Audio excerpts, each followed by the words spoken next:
Hello there, this is Nightline and I am Nadia Azmi. News making the headlines. Cabinet agrees to amend 2 Communication Acts. And PM launches initiative to expand retail digitalization to rural areas.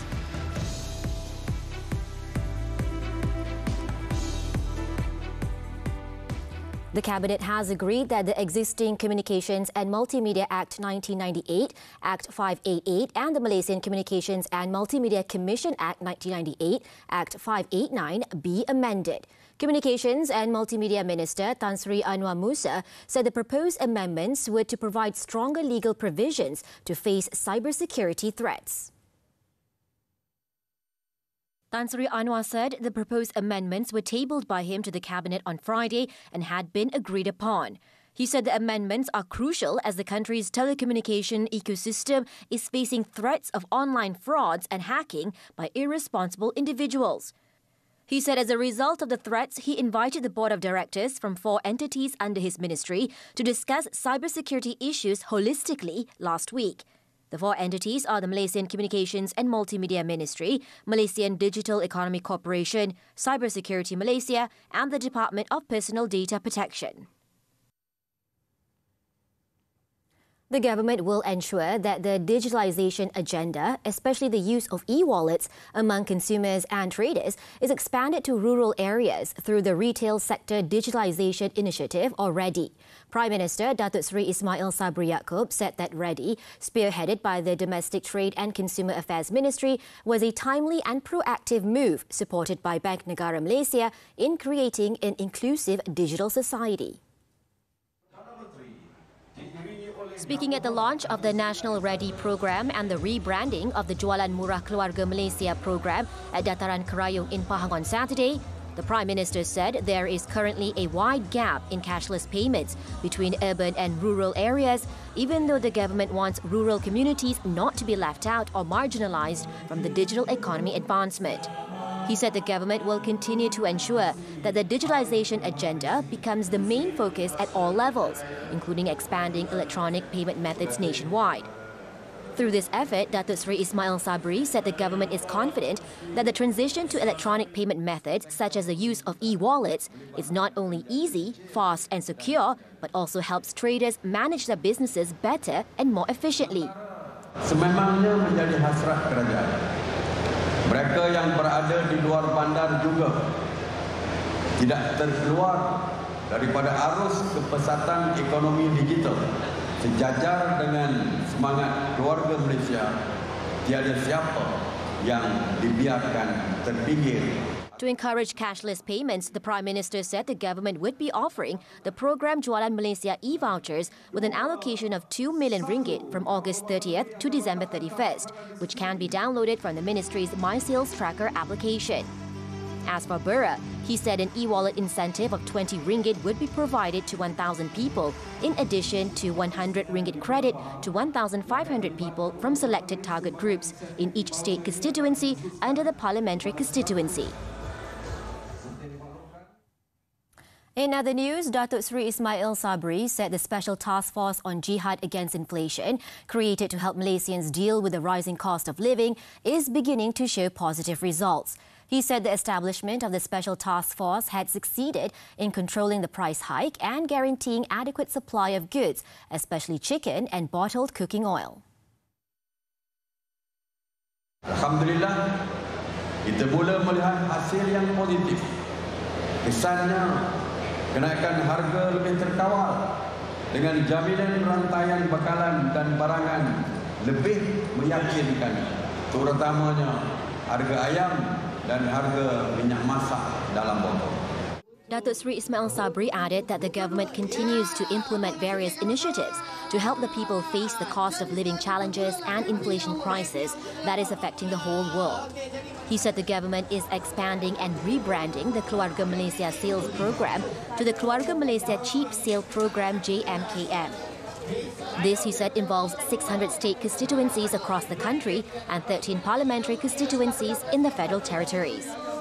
Datuk Sri Ismail Sabri said this when launching the national-level retail sector digitalisation initiative, READY program, and the rebranding of the JMKM program in Bura Pahang on Saturday.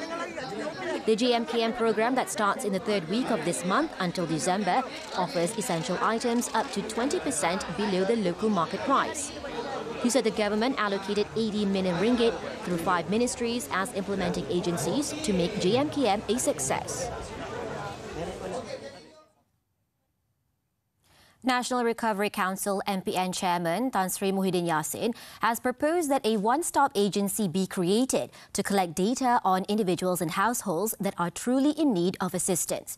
He said the agency, which also aims to coordinate all forms of assistance, could emulate the Centrelink model implemented in Australia in managing the distribution of aid to eligible recipients. Satu sistem semakan kelaikan penerima bantuan dan penyaluran bantuan yang cepat dan seragam boleh diwujudkan untuk memastikan tiada pertindihan penerima bantuan dan tiada seorang pun yang layak menerima bantuan tercicir. Speaking in Serdang on Saturday, Tan Sri Muhyiddin said the government spends more than 70 billion ringgit a year on subsidies, adding that the amount is increasing every year, which is not sustainable in the long run. Therefore, he said a more targeted distribution system needs to be established to ensure that government subsidies are enjoyed by those who really need them and to prevent leakage. He added that with targeted subsidies, a uniform aid system and optimal financial management, new forms of aid could be created, such as housing rental assistance for the urban poor to ensure that everyone has a place to stay, in addition to addressing the problem of homelessness. He added that various forms of aid that are important in ensuring people's well-being, such as healthcare, education and skills training, especially for young job seekers, must also be given priority. Youths, what do they want? What do they aspire? Are they ready to become today's nation builders and tomorrow's leaders? Join me with Trisha Yeo, CEO of Ideas, and youth advocate Johnson Uy to talk about why the youth matters. On Nightline, 31st August, only on TV3. The Election Commission EC said it has taken action to make the necessary preparations in the event that the 15th general election, GE15, is held this year. The EC also said that an allocation of over 1 billion ringgit has also been estimated for the implementation of GE15 before July next year. In a brief statement on Saturday, the EC said that the election will be carried out as stated in the Federal Constitution. The comments came amidst speculation that GE15 could be held at any time following the announcement that Budget 2023 will be tabled 3 weeks earlier than originally scheduled.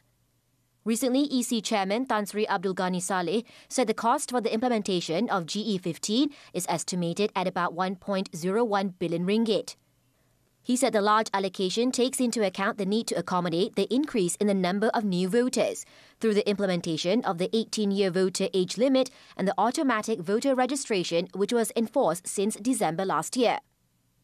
He added that the EC also needs to ensure the safety of all individuals involved, which includes officers, candidates and voters. In other news, UMNO leaders have arrived to attend the party's Supreme Council meeting on Saturday night. While the agenda of the meeting is not immediately known, it is believed the 15th general election will be high on the program's list.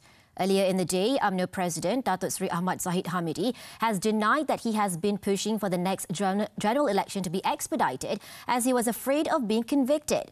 In a speech at the party's headquarters on Saturday, Datuk Sri Ahmad Zahid also said he has never asked Prime Minister Datuk Sri Ismail Sabri Yaakob for help to get his corruption cases dropped. Siapa mengatakan bahawa desakan PRU 15 perlu disegerakan? Kononnya kerana saya takutkan sabitan hukuman terhadap diri saya. Ini tidak benar. Tidak benar sama sekali.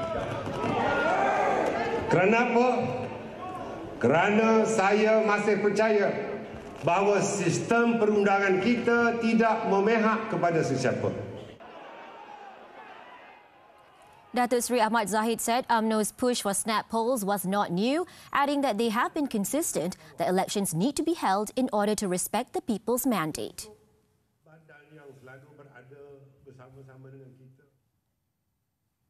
No parties in Perikatan Nasional are considered big or small, and all component members in the coalition are treated equally.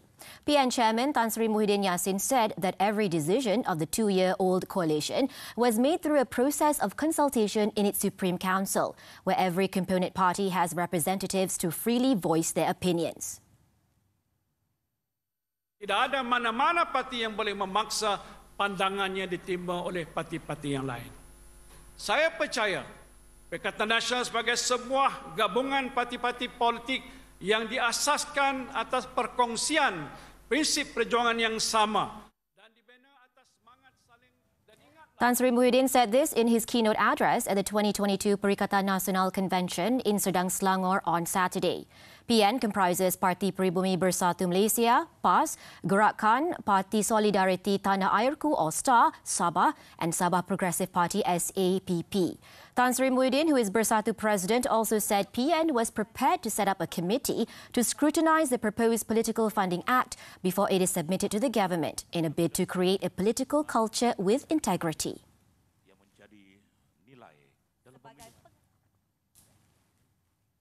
Pakatan Harapan PH said the coalition's machinery will be prepared and well-oiled by October to face the 15th general election. Its chairman, Datuk Sri Anwar Ibrahim, said that it does not matter if GE15 is called in a month or a year's time, the coalition will be prepared to take on and win against its rivals. When questioned about PH's previous Big Tent strategy, Datuk Sri Anwar said that the coalition has moved away from that strategy and it will focus instead on constantly increasing the coalition's strengths. He also said that the PH Presidential Council also decided that going into GE15, the coalition agreed that it would be contesting under the same logo. However, he said PKR would be making several adjustments to its strategy. He was speaking to the press after PKR's election convention in Shah Alam on Saturday.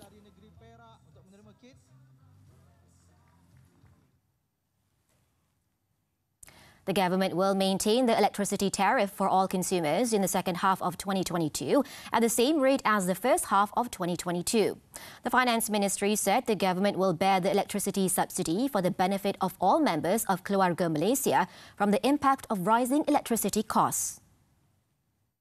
In a statement, the Finance Ministry said the government will pay a sum of 5.8 billion ringgit to Tenaga Nasional Berhad (TNB) to ensure that TNB is not affected by the sudden increase in the price of fuel for electricity generation in line with the Incentive-Based Regulation (IBR) mechanism. He added that the cost increase in electricity generation also increased TNB's working capital requirements. In this regard, the government will also guarantee TNB's financing of up to 6 billion ringgit to ensure that TNB's electricity supply generation operation will not be interrupted for the benefit of Keluarga Malaysia, in addition to catalysing the sustainability of the country's energy industry. The government had decided on the matter on June 24, 2022, following the sharp rise in world fuel prices this year, even though the cost of electricity generation has increased. In early 2021, the price of coal was around $80 per ton, but by the middle of 2022, it has surpassed $400 a ton.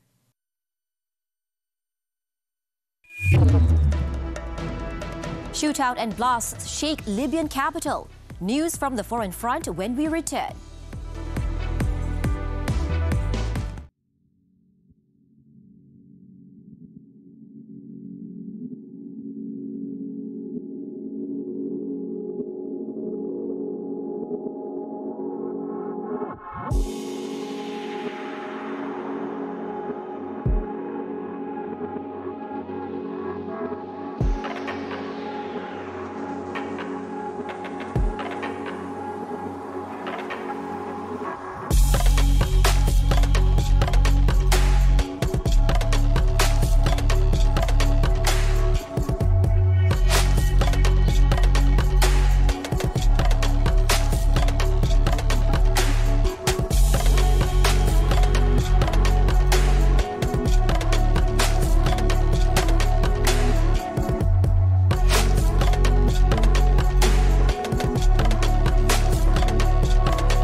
Intense fighting has erupted in the Libyan capital and lasted into Saturday morning, with rival factions exchanging heavy gunfire and the sounds of several loud blasts ricocheting around the city. According to officials, the clashes took place in Tripoli's city centre, leaving one civilian dead and wounding 5 others. It was reported that one of the capital's strongest groups assaulted the base of a rival force, leading to hours of shooting that terrified locals and raised fears of a wider escalation. It was not clear whether the fighting was directly linked to Libya's wider political standoff over control of the government, but any clashes between powerful Tripoli groups could risk drawing in other factions. Major armed forces backing each side in Libya's political dispute have repeatedly mobilized around Tripoli in recent weeks, with large convoys of military vehicles moving around the city and threatening force to obtain their goals. However, there was no immediate comment from the Interior and Health Ministries about the fighting, which paused in the morning before resuming.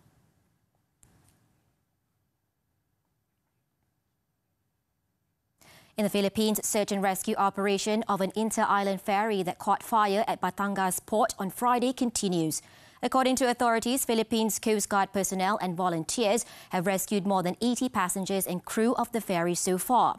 The ferry, which was carrying 49 passengers and 38 crew members, was more than a kilometre away from the Batangas port when smoke emerged from the second deck, followed by flames. It was reported that a ship has helped the Coast Guard extinguish the fire, which gutted the ferry. Officials said the ferry has been towed to an anchorage area, adding that an investigation was underway. Sea accidents are common in the Philippine archipelago due to frequent storms, badly maintained boats, overcrowding and spotty enforcement of safety regulations, especially in remote provinces.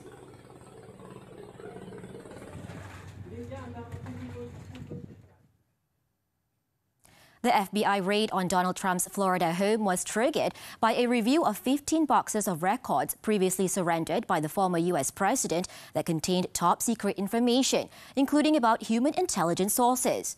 The FBI in the affidavit used to justify the August 8th raid of Mar-a-Lago said it was conducting a criminal investigation into improper removal and storage of classified information and unlawful concealment of government records. According to the affidavit, the FBI opened the investigation under the National Archives and Records Administration, received 15 boxes of records in January 2022 that had been improperly removed from the White House and taken to Mar-a-Lago. It said sensitive national defense information was among the records recovered, including 67 documents marked as confidential, 92 documents marked as secret, and 25 marked as top secret. Among the documents was intelligence information from clandestine human sources, which are among the most tightly held government secrets. The Republican Trump, in the meantime, has accused the Justice Department and FBI under Democratic President Joe Biden of conducting a witch hunt and said the judge should never have allowed the break-in of his home.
Aaron Chia Soh Wee Yik could not have picked a better tournament than the World Championships in Tokyo to break their semi-final jinx. The six-seeded pair beat Chirag Jetty and Satwik Reddy of India in 3 games on Saturday to secure a spot in the final.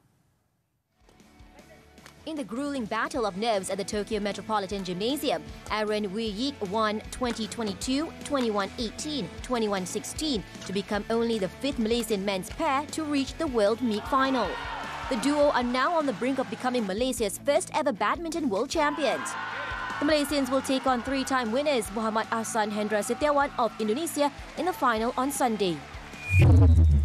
Meanwhile, reigning Olympic champion Victor Axelsen of Denmark marched into the final with a straight sets victory over Chao Tian-chen of Taiwan. Axelsen won 21-15, 21-17 and will hope to win his second World Championships title when he takes on debutant finalist Kunlavut Vitisan of Thailand. The Thai player beat Zhao Junpeng of China in straight sets to book his spot in the title match. Vitisan battled hard in the first game before winning it 22-20, but ran away with the second game 21-6 to close out the match in 43 minutes. On to football. Champions Kawasaki Frontale moved within 2 points of leaders Yokohama F. Marinos in the J-League after beating Kashima Antlers 2-1 at home on Saturday. Akihiro Lanaga opened the scoring for Kawasaki from the spot in 8 minutes, before Yasuto Wakizaka doubled the tally 6 minutes later.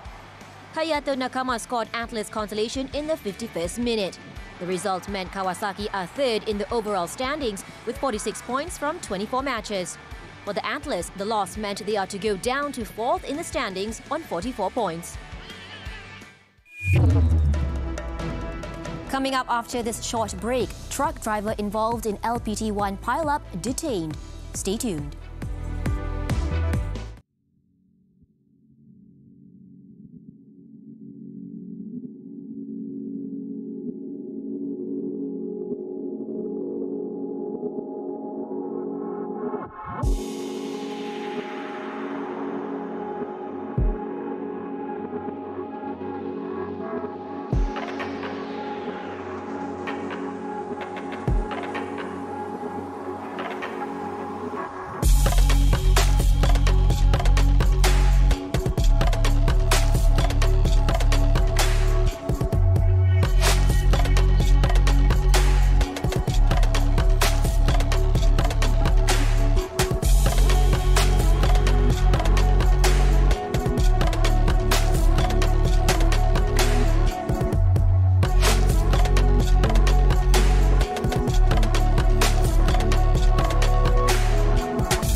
The federal court has lodged another police report over a second leaked judgment paper, this time on the verdict of Datin Sri Rosmah Mansor's corruption case. In a statement on Saturday, the Chief Registrar's Office of the Federal Court again stressed that the judiciary will not be disturbed by illegal and irresponsible actions that affect the integrity of the country's judicial system. The statement said a police report was lodged as it regarded the move as a deliberate act to affect the integrity of the operation of the court and the administration of justice in the country.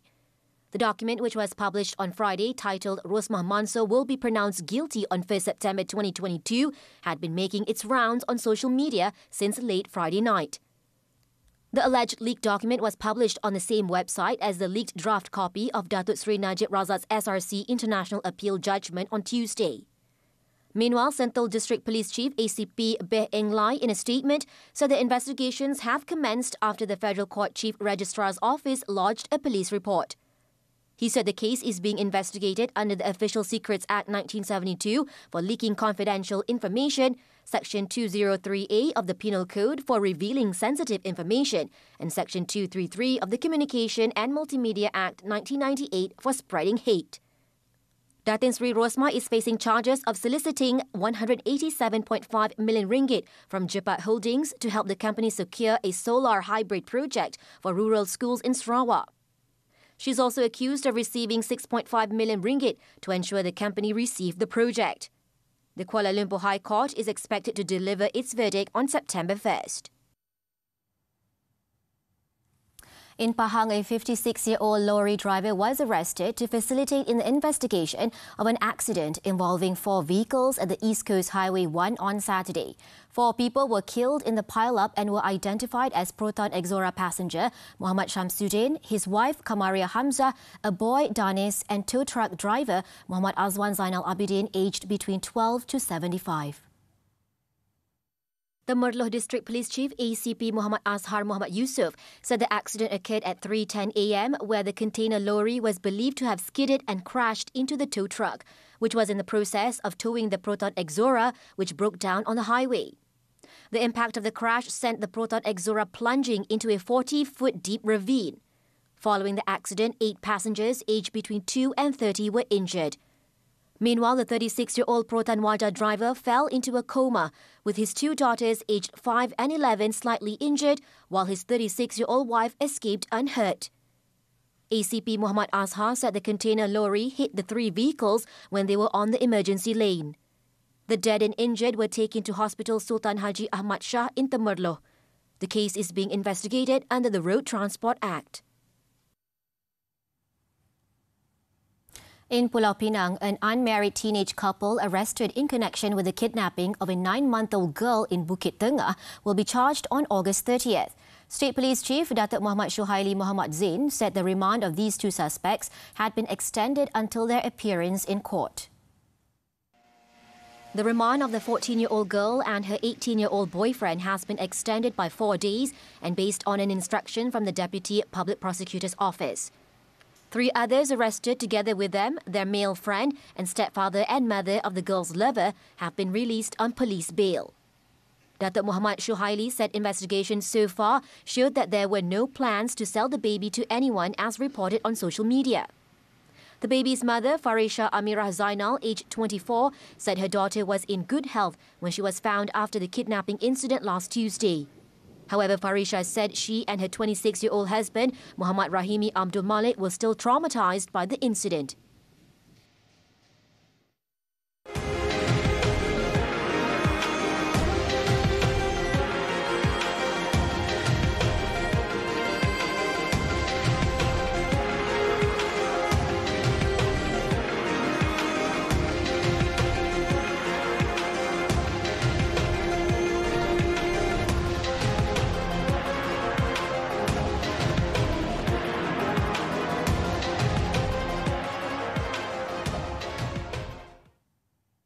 Over in China, the Bai Aerobatics team of the Chinese People's Liberation Army Air Force has staged a spectacular performance at the Changchun Air Show on Saturday.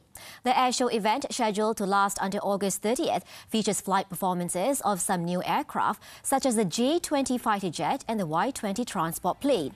Let's take a look at the splendid show as we wrap up Nightline this time around. With that, I'm Nadia Azmi. Thank you for your company and stay safe.